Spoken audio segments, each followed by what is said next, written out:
Welcome to Presence with Peacock Voices, our YouTube channel where we discuss how mastering the human voice will allow you to become the leader and communicator that you want to be. Hi, my name is Margaret Izard Oskoui, and I'm the co-founder and CEO of Peacock Voices. Today, we're going to talk about pain points and how your voice can solve those problems. I want to talk through some of the pain points that we get from clients and how they end up at our door. One of the big ones we get is presence, not having enough presence, but a really big one is not having executive presence. You've gone to a weekend program through a university to work on executive presence. You've had a coach, you've done all the work, and you're still told you don't have that thing. Well, a lot of times that thing is your voice. So how do we solve for that? Well, in the United States, having that executive presence when it comes to your voice is tied to very specific vocal characteristics.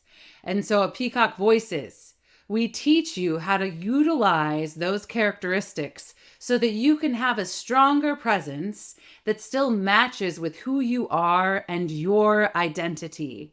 As you can see, how I changed my voice got a lot more powerful from a presence perspective. Say that 5 times fast.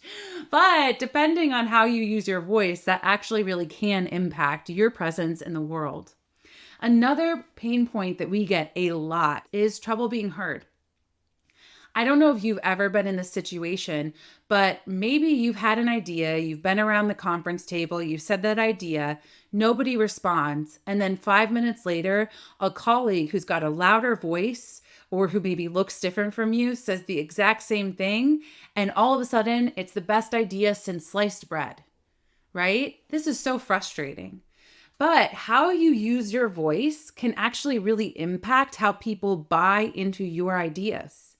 There is a direct correlation between sales and the success of a sale of an idea or a product and vocal attributes.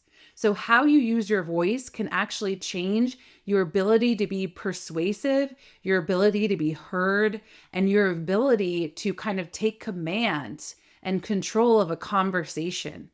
And so this will really help with trouble being heard. Another vocal pain point that comes up a lot with clients is nerves. Who here gets nervous? I get nervous. I get really nervous. The reality is that nervous energy is energy, and energy is the life force of sound. So when you know how to use energy as a source and foundation for consistent sound that you have control over, all of a sudden you can repurpose that nervous energy to work for you instead of trying to eliminate it and get rid of it. Because the reality is, if you have skin in the game, you're probably going to be nervous a little bit in high stress situations or really important situations. So instead, let's take that nervous energy and repurpose it for good. Repurpose it to support you and support your voice. Another thing we get a lot actually, is being misunderstood despite careful language choices. So imagine you're sitting there and you're trying to be direct, or you are direct. Maybe you value a direct communication style and you get feedback that says you come off as abrasive, that you come off as aggressive, that you come off not as a team player, that you're bossy. These are all terms that have come through our doors when people have said they're having trouble being misunderstood.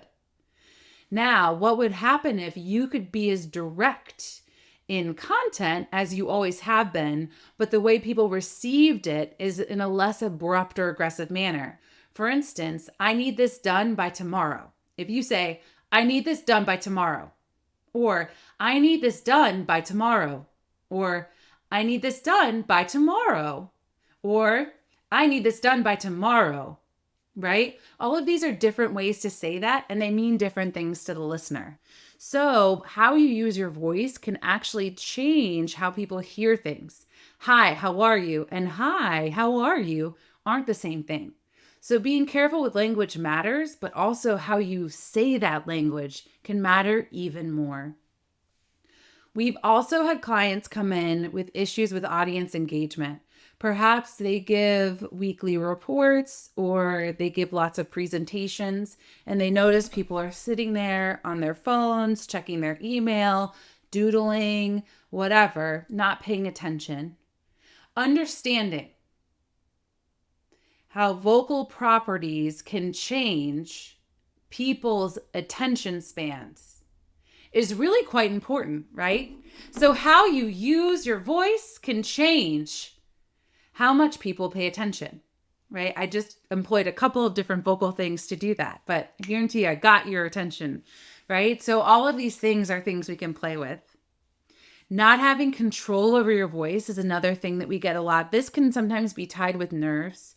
But have you ever felt like your voice just kind of gets higher in pitch, or maybe it starts to get breathy and you run out of air, or it starts to get shaky and you don't know why?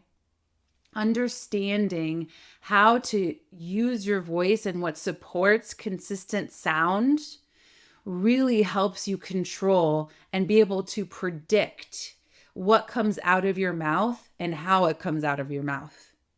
And this consistency is really, really helpful. Another thing that we get a lot, and this is especially for the women that we work with, is being told to be quieter or louder, take up more space, take up less space. I think I've gotten all four of those in the same day, right? It is so subjective. But I've worked with a lot of female leaders who get told they just don't have enough space. They're not loud enough. They don't take up enough space when they stand in front of a room, right? A lot of that has to do with your voice and how you communicate. So, for example, when it comes to volume, if I use directional volume where I'm talking at you and I say, "Hi, my name is Margaret Izard Oskoui," and I change that to being what I call like this embracing volume, "Hi, my name is Margaret Izard Oskoui."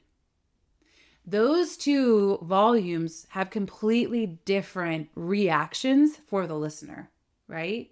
So, how do you take up more or less space or have more or less sound? How can you do that in a way that, again, aligns with who you are and how you want to be in the world and also is effective for your listener? And then finally, there's an aged sound. So, if I were to come to you and talk like this, I'm going to sound a lot more youthful than I actually am, right? And so, if I am really looking for that promotion and I talk like this, it's not going to give me that mature sound I'm looking for that says I can like really lead a team. And none of this is content related, all of this is sound. So, how do you have your sound, again, match how you want to be seen and how you want to be perceived?